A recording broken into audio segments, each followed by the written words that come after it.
Vous avez toujours voulu savoir ce que les gens me racontent en consultation. Alors j'ai décidé de vous permettre d'écouter à la porte de mon cabinet. Je suis Thérèse, diplômée de philosophie, thérapeute de couple et sexologue. Et depuis 20 ans, j'accompagne des hommes et des femmes à s'aimer mieux, s'aimer plus. Toutes les histoires que vous allez entendre sont vraies. Certains ont changé leur prénom, mais d'autres pas. Vous allez entendre parler d'infidélité. Beaucoup. La leur ou celle de leur conjoint. De violences sexuelles, physiques, psychologiques, vécues souvent enfants, mais aussi parfois à l'âge adulte. De ces schémas que l'on répète en amour, d'addiction sexuelle ou d'absence de désir, de plaisir, de vie sexuelle. Love Care, c'est une plongée au cœur de l'intime qui peut vous provoquer certaines émotions, alors surtout, respectez-vous. Si je diffuse avec leur accord ces confidences, c'est parce que les histoires des autres peuvent nous aider à mieux comprendre la nôtre. Alors bonne écoute. Bonjour Serge, bienvenue. Alors vous avez Bonjour quel Thérèse. âge? J'ai 55 ans. 55 ans et dites-moi ce qui vous fait venir vers moi aujourd'hui. Alors, ce qui me fait venir vers vous, c'est que je suis vos podcasts et depuis, je me suis séparé. Je me suis séparé il y a quelques mois de ça, il y a à peu près 8 mois de ça, presque un an. Et c'est une séparation que j'ai souhaitée parce que, parce que je n'arrivais plus, on n'arrivait plus à se comprendre, à communiquer. Et ça bloquait que finalement, j'ai dit, bon, ben, on se sépare. Et dans cette séparation, quelque temps après, j'ai vu en fait un grand malaise et je me suis senti extrêmement mal, dans le sens où j'ai eu l'impression que cette histoire avait été une histoire, alors pas fausse, mais c'était une histoire. En fait, je ne sais pas si, avec le recul, s'il y a vraiment, si ça a été une histoire d'amour ou si c'est un peu une histoire pour compenser quelque chose. On s'est trouvé, c'était une femme qui, à l'époque où je l'ai rencontrée, vivait maritalement. C'est très joliment dit ça, vivez maritalement. J'aime bien cette expression. Elle Voilà. était donc en couple, effectivement, oui, oui. Elle était en couple. Je l'ai rencontrée en allant travailler. Je suis artisan, en allant travailler chez elle. Et chemin faisant, les synchronicités ont fait qu'elle ne pouvait pas accéder à son bureau, qui était à l'extérieur, et qu'elle travaillait donc chez elle.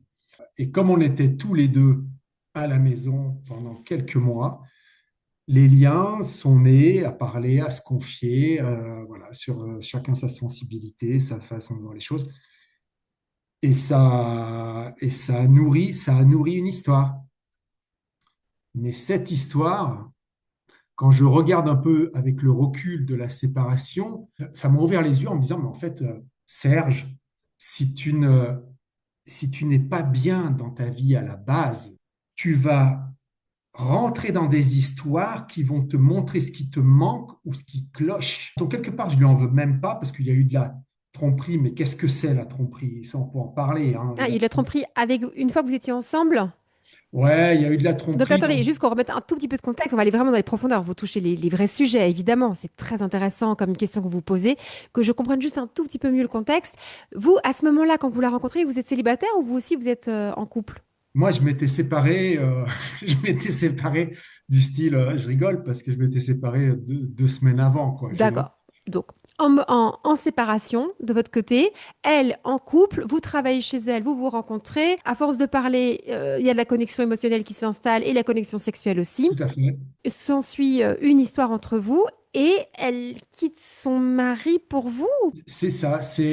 En fait, elle était déjà dans cette dynamique de quitter son mari. Elle m'en parlait, voilà. Elle a quitté son mari, on va dire 3 ans après. Donc la relation a quand même duré 3 ans, une relation cachée pendant 3 ans. Ouais, c'est ça, ouais. Ouais, c'est important hein, quand même, toutes ces données-là. Ah, Relation cachée pendant 3 ans et après, il se passe quoi? elle a pris son appart, elle a pris un appart. Son mari a appris notre relation parce qu'il voyait bien quelque chose. Mais ça a été relativement violent, quoi. Pour elle, pour moi, pour lui, parce que c'est jamais agréable ce genre de truc, je pense, de l'apprendre. Et même pour moi, parce que c'est pas quelque chose que je voulais, que je souhaitais. Mais je ne retire pas ma responsabilité. J'y suis allé, voilà, j'avais le choix. Après, vous continuez votre relation. Alors, on continue la relation. C'était parce qu'en fait, je pense que moi, je l'aidais à sortir d'une relation. Mm. Je pense que je l'ai Vous aidé à étiez un peu sortir. la bouée de sauvetage. Ouais, je pense Ouais. que j'ai été sa bouée de sauvetage. Et moi, je me souviens que dans mon enfance, il y avait une grande violence entre mes parents. Et je me souviens, gamin, sans savoir ce que c'était, de dire à ma mère, mais divorce, divorce, pour plus que j'ai à subir la violence du père. Et vous avez demandé à votre mère qu'elle se sépare de votre père, mais elle ne se séparait pas de lui. Alors, j'ai été agressé sexuellement par mon père. Enfin voilà, donc il y a eu un gros truc parce que après il y a eu un voile. Ça, je l'ai ressenti beaucoup longtemps après, en faisant une thérapie pour sortir parce que je voyais que j'avais des comportements dépensés. Enfin voilà, il y avait des schémas qui revenaient et je me reconnaissais pas là-dedans. Et votre mère savait que vous étiez agressé sexuellement par votre père? Oui, elle le savait. Et elle a réagi comment? Ben, elle a réagi qu'elle n'a pas réagi, quoi. Mais ce que je veux dire, c'est que c'était une époque, les années 70, où il y avait l'omerta là-dessus, c'est-à-dire qu'on n'en parlait pas. Moi, j'en voulais à la terre entière, quoi.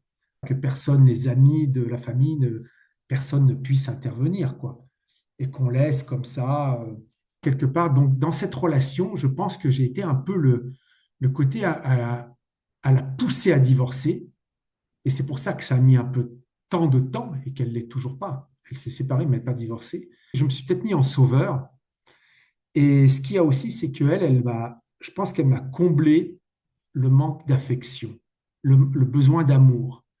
Et j'étais prêt à accepter cette dose-là, le minima, pour quelque part être reconnu. J'ai été amené à rencontrer beaucoup de femmes pour me rassurer.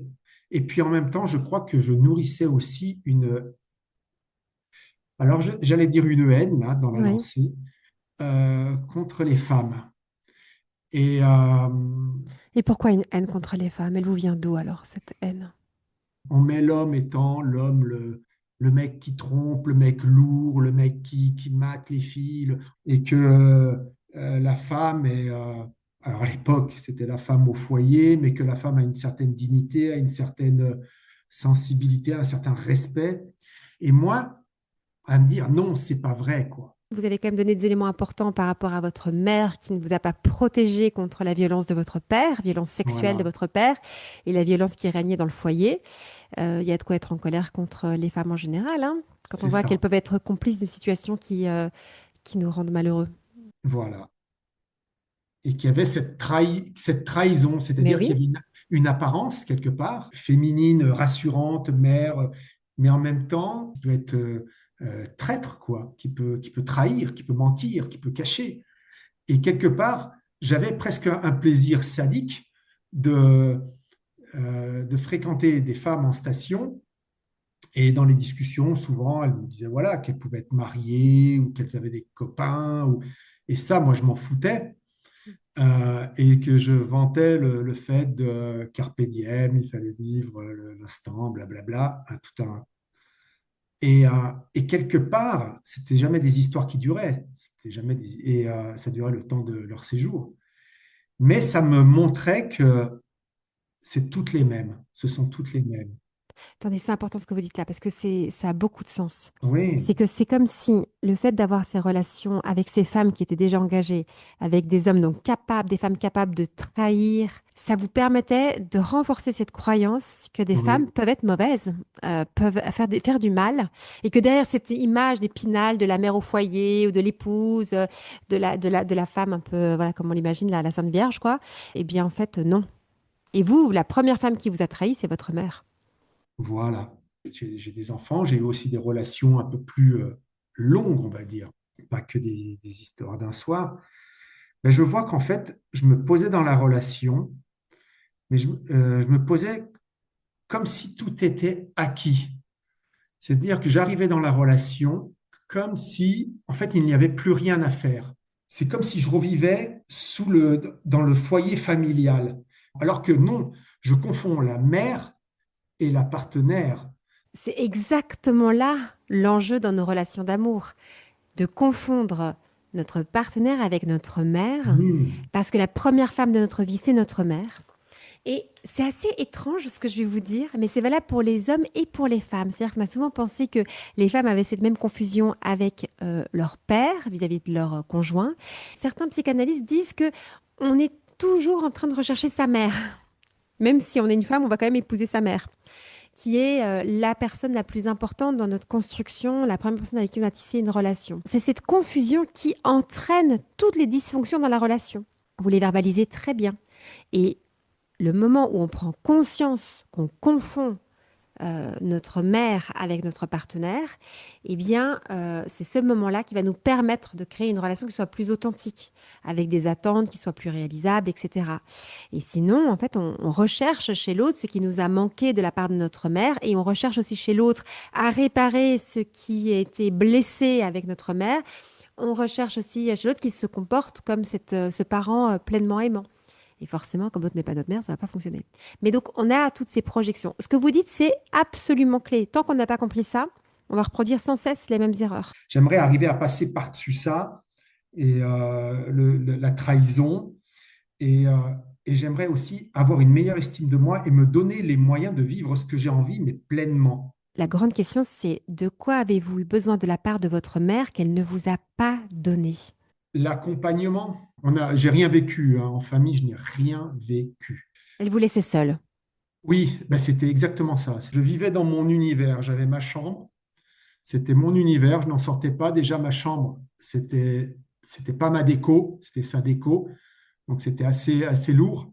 Et la seule chose où je m'évadais, où je me retrouvais, c'était dehors. Donc, je sortais tous les jours, quoi. C'était mon exutoire. C'était aussi ma famille. Ma famille, c'était la forêt, quoi, hein.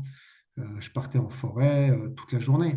À cette époque, on partait à 8 heures le matin dehors et on revenait à 17 heures pour chercher un goûter, quoi. Donc, pas de relation privilégiée avec votre mère dans du quotidien.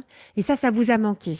Oui, pas d'accompagnement, c'est-à-dire que je n'ai pas un regard complaisant qui pouvait dire c'est bien Serge ce que tu fais. Tu dessines, ok, et tiens, et est-ce que tu voudrais un accompagnement, pousser les choses et dans rien? Et le fait de ne pas avoir été accompagné, comme vous dites, quand vous étiez enfant, qu'est-ce que ça a laissé comme trace en vous? Qu'est-ce que c'est venu abîmer ou fragiliser chez vous, Ben, j'ai besoin de l'aval. encore aujourd'hui? Oui, encore aujourd'hui, je le vois dans mon métier, à travers le regard, à travers des mots, j'ai besoin de l'aval. Mais j'entends en tout cas que vous avez manqué de ce regard, de cette validation de la part de votre mère, de Et cet de peur. accompagnement et de la part de votre père. De quoi avez-vous eu besoin de la part de votre père qu'il ne vous a pas donné? Ah bah j'allais dire d'un cadre normal, parce qu'en Un étant cadre normal, ça veut dire quoi un enfin cadre normal, normal? non, mais Si, des si, dites-le. valeurs. Si, si, Ah, des Alors, valeurs, ça veut dire quoi? alors des valeurs, c'est-à-dire qu'un père aimant Mhm. qui regarde son fils, qui élève son fils. Et ça, je ne l'ai pas eu. C'est-à-dire qu'il y a toujours eu un rapport de force. Un rapport de force, et il y a un adage qui dit rien ne pousse à côté d'un grand chêne. Alors, je ne sais pas si je peux le comparer à un grand chêne, mais c'est-à-dire que rien ne pouvait pousser parce que c'était le centre d'intérêt et que derrière, bah, moi, derrière, je n'étais rien, quoi. Et c'était comment à vivre ça alors d'être rien face à son père? Ouch. Prenez le temps. C'est fort ce que vous dites là. En fait, en me posant cette question, ça m'a remis, ça m'a remis face à toutes ces années où,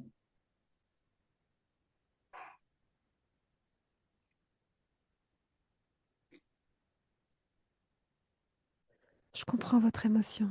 Je comprends vraiment. C'est tellement important tout ce que vous me partagez. C'est très important tout ce que vous avez vécu quand vous étiez enfant. C'est pas rien, justement. C'est tout ce que vous avez vécu. Le sentiment d'être rien par rapport à son père. c'est de la survie. La survie. Ouais, C'est de je la comprends. survie, c'est un monde imaginaire Il y a aucun repère. C'est-à-dire que il y a une mère qui vous défend pas et qui, euh, qui n'est pas là, et vous savez qu'elle sait, et un père un père, voilà, qui vous bat, qui vous viole.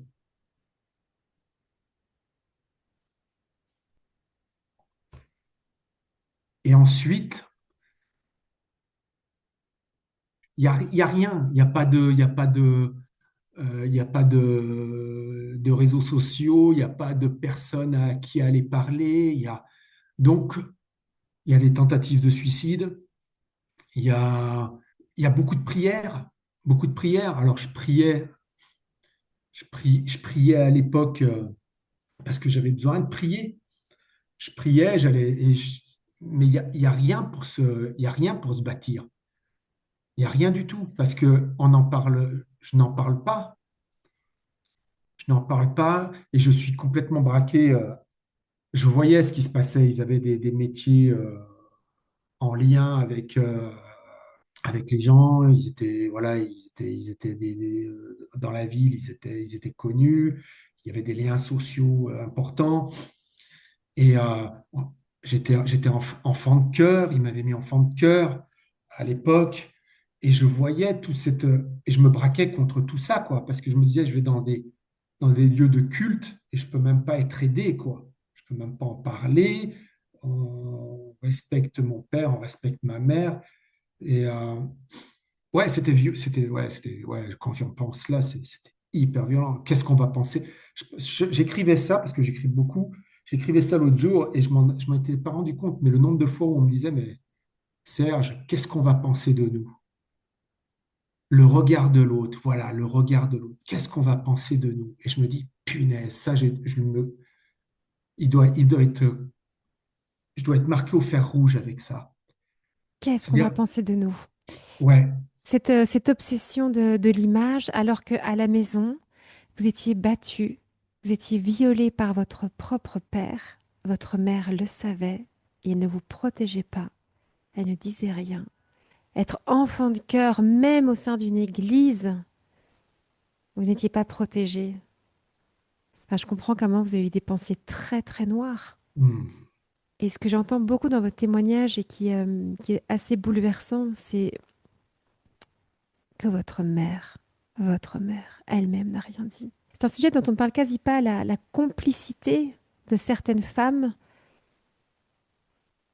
face à la violence d'hommes. Et elles ont aussi une part de responsabilité de ne rien dire, de ne pas bien protéger sûr. leurs petits. C'est la double peine, il y a le père et la mère. J'aimais pousser les choses, j'aimais prendre des risques. Donc j'étais souvent dehors. Et, euh, et souvent, quand ça ne convenait pas à ma mère, ce qui me faisait énormément mal, psychologiquement aussi, c'était qu'elle dise à mon père, voilà ce qu'a fait ton fils aujourd'hui. Et que je me faisais battre, parce que le terme, c'était ça. Il faut le dire, les termes, j'ai un peu de mal à le dire, mais voilà, j'étais battu, quoi. À coups de bâton, à coups de ceinture, à coups de poing. Voilà, c'était récurrent, quoi. Et donc, je n'avais aucun, je n'avais aucun endroit où me réfugier, en fait. Qu'est-ce qui vous a aidé à survivre dans cette situation? Je parlais énormément. Moi, voilà, je parlais aux arbres, je parlais aux plantes, Mais c'est je trop beau, parlais, je vous avez parlais aux raison, animaux. vous avez Euh, raison. mais Hmm. c'était ça. Mais c'est Mais tellement c'était beau. même, oui, c'était même pas le fait de se dire, le soleil est magnifique aujourd'hui, la montagne est belle. Non, moi, j'allais m'allonger dans le champ. Le soir, quand j'allais vider les poubelles et qu'il faisait nuit, je restais sur le chemin et je me nourrissais de tous les sons des animaux, des feuillages, du vent. Mais ça m'a complètement nourri. Et et j'avais de l'amour pour l'environnement. C'est-à-dire que je n'ai jamais eu peur en pleine nature. Je pourrais être seul en pleine nature, j'ai aucune crainte parce que je sais que il y a une vie, il y a une vie. Et c'est ce qui m'a, c'est ce qui m'a, ça a été ça a été ma survie, c'était ça. C'est-à-dire que je m'asseyais sur le bord de ma fenêtre et je me souviens de tous les moments de ma vie où, petit, il fallait que je tende les bras pour attraper le rebord de la fenêtre et me hisser, jusqu'au moment où j'arrivais à voir avec les yeux, je me souviens, par-dessus la fenêtre, le temps, mon évolution. Et je m'asseyais sur ma fenêtre. Ma fenêtre, elle donnait sur un garage et le garage sur les champs. Donc je sautais comme ça. Je passais pas dans la maison. Je pouvais pas sortir et leur dire je sors. Donc je sortais par la fenêtre. Et, euh, et je restais, mais comme ça, sur ma fenêtre. Et c'était mon moyen de communiquer. Et je savais. Et pour l'année, je demandais à l'univers. Je demandais beaucoup à l'univers. Je demandais à de m'aider. Ce qui vous a sauvé quand vous étiez enfant, c'est cette connexion à la nature. C'est extraordinaire. C'est tellement puissant, tellement beau. Et ouais, c'est une belle clé pour savoir quand on va pas bien. On peut se reconnecter dans la nature. Ça nous fait du Oui. bien. Et aujourd'hui, je voudrais simplement qu'on puisse revenir à Mhm. peut-être aussi à ce qui est la raison de votre appel aujourd'hui. Parce que quand vous m'appelez aujourd'hui, vous voulez qu'il se passe quoi? Avec tout ce que vous avez traversé, tout ce que vous avez vécu et tout ce que vous avez aussi compris de vous. Aujourd'hui, c'est quoi l'enjeu? Ah, l'enjeu, c'est de lâcher les rênes, quoi. Pour lâcher les rênes, vous avez besoin qu'il se passe quoi? D'avoir suffisamment confiance En qui? en moi, Et de quoi avez-vous besoin pour aujourd'hui avoir confiance en vous? de lâcher les rênes. Non, mais Lâcher les rênes, mais donc oui, vous les tenez parce que justement il y a de la peur. oui, Aujourd'hui, qu'est-ce qu'il vous faudrait pour avoir plus confiance en vous? j'ai besoin de me sentir, je sais pas, de me sentir heureux, de me sentir à l'aise, de me sentir En comme si sécurité? en sécurité. Ah bah oui, Et ce complètement. qui vous, c'est très important parce que pour Oui, lâcher, on a besoin, là, par exemple, de se sentir en sécurité. Et je continue avec mes questions. oui. Qu'est-ce qui vous sécurise dans une relation? Dans une relation avec, avec Avec, une, par exemple, dans une relation avec avec une- une femme, on peut dire, dans une relation générale, puis avec une femme en particulier, là, si c'est, là, on reprend la dimension un peu amoureuse. Qu'est-ce qui vous sécurise chez une femme? Alors, ce qui me sécurise chez une femme, ça serait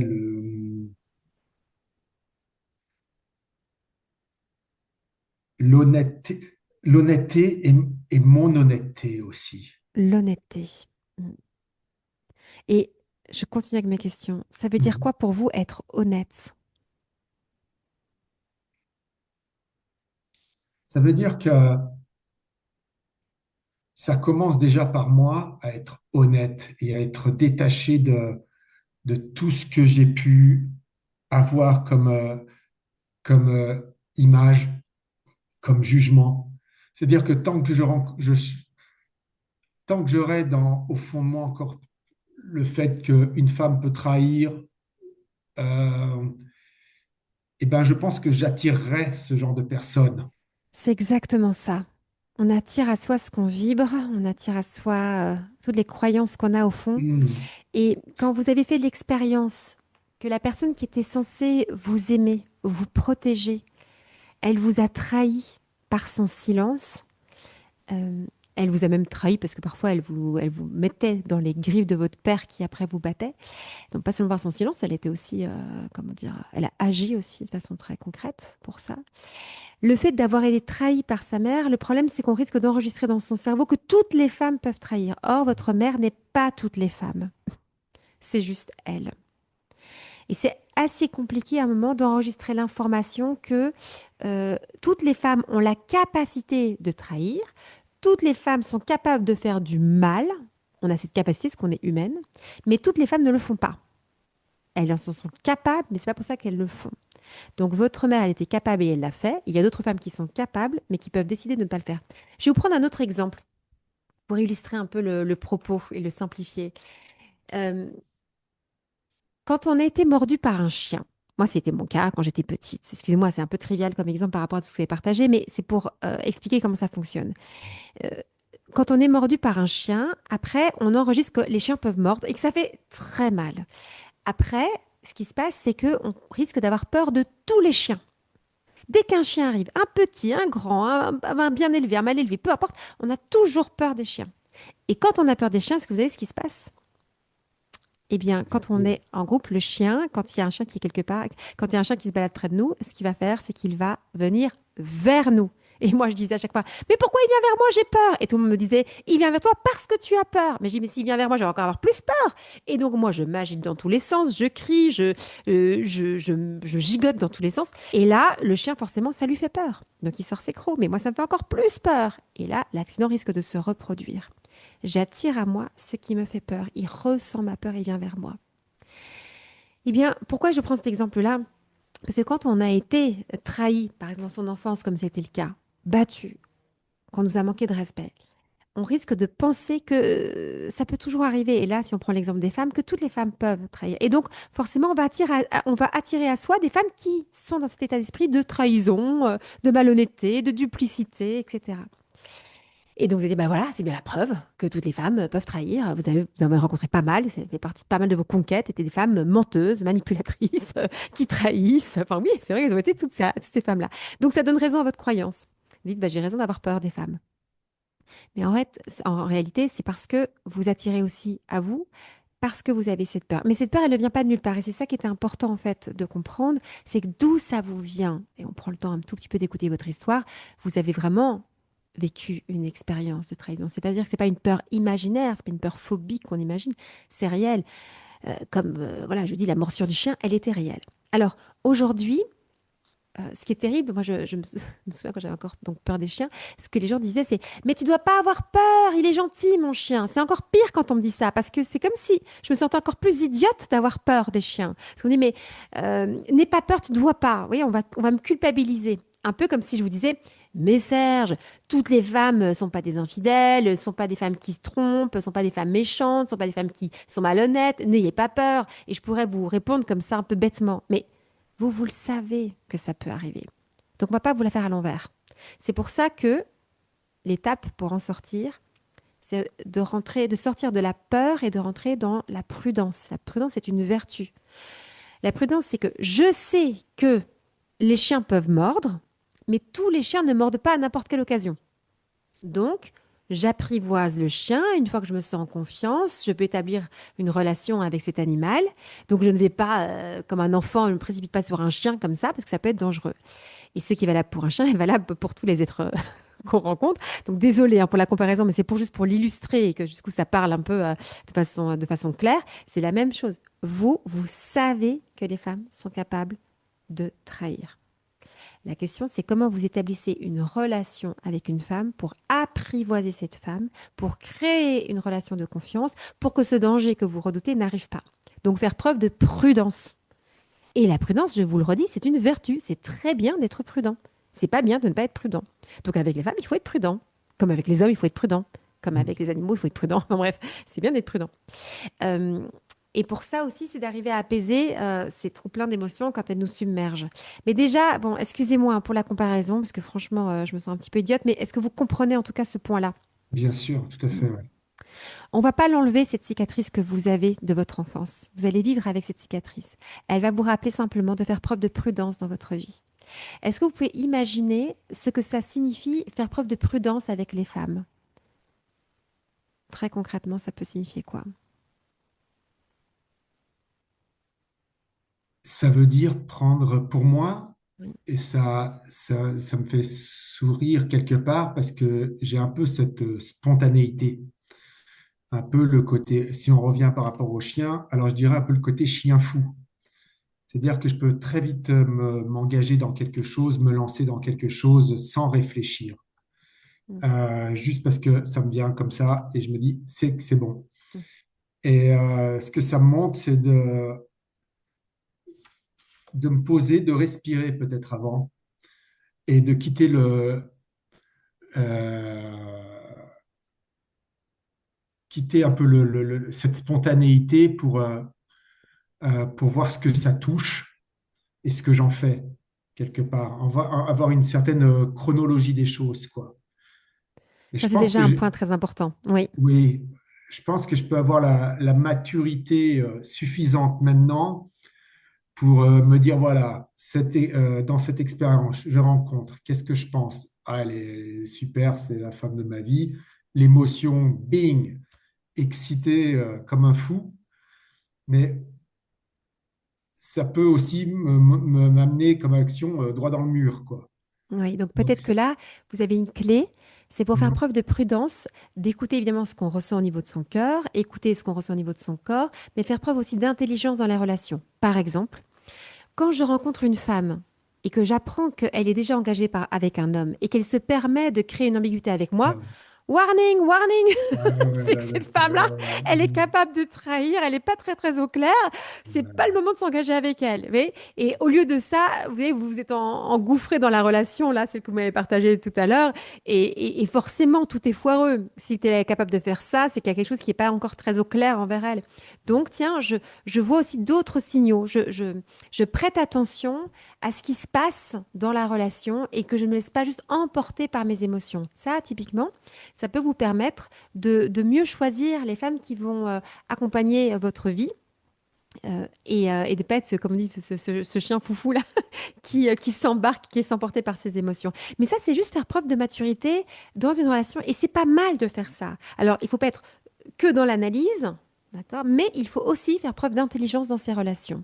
Parce que oui, il y a des personnes sur notre route qui ont été câblées d'une façon un peu particulière dans leur enfance, ce qui fait que quand ils arrivent à l'âge adulte, ils ont du mal à aimer honnêtement, si je reprends votre mot, dites-moi, je veux quelqu'un d'honnête. Il y a des gens qui ont du mal à être honnêtes. Et il y a des gens qui arrivent très bien à être honnêtes. Ben, il faut que vous puissiez vous diriger vers la personne qui arrive à être honnête. Mais ça se voit assez vite, hein, les gens malhonnêtes.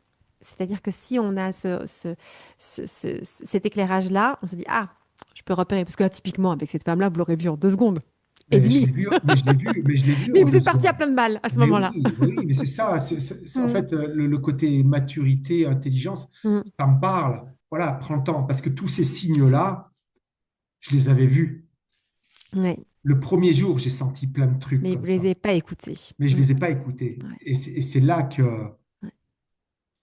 Tout ce qu'on se dit est vraiment très important. Je vois le temps qui passe et malheureusement, on va devoir s'arrêter alors qu'on pourrait continuer pendant des heures, hein. L'âme humaine est tellement magnifique et l'histoire d'un être humain est tellement belle, complexe. Et je dis belle parce que malgré toutes ces épreuves, c'est extraordinaire de prendre le temps de vous écouter et de voir comment vous avez surmonté tout ça aussi. Bref, merci pour votre témoignage. Il est assez bouleversant. Même il est bouleversant. Euh, Comment vous vous sentez là au terme de cet échange? Dites-moi.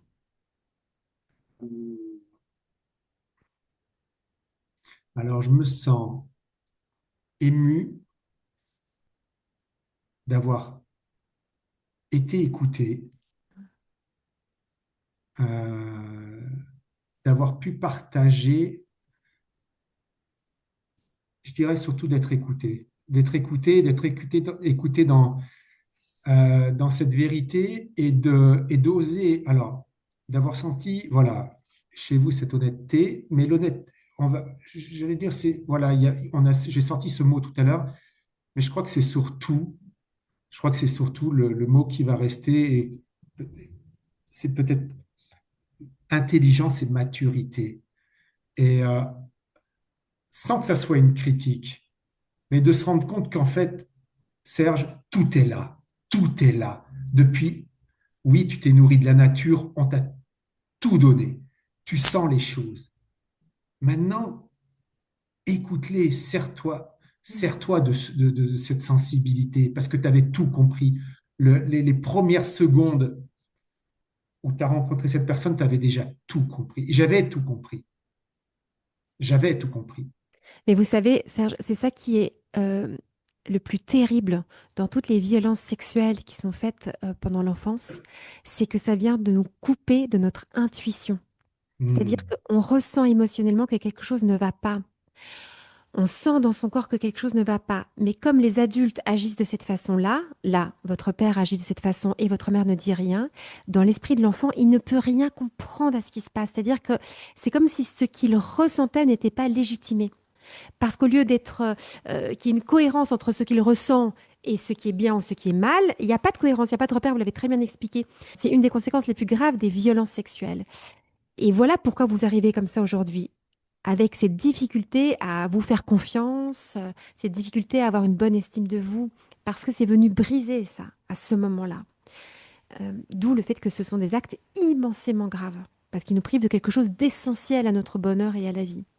Et ce qui est très beau, c'est que vous puissiez le reformuler aujourd'hui, mais j'avais compris, je ressentais, c'était moi qui étais dans le vrai, c'était eux qui étaient dans le faux. Mm. Et c'est ça un moment, c'est de dire, c'est moi qui avais raison, c'est pas eux. Et c'est moi qui étais dans le bien et eux étaient dans le mal.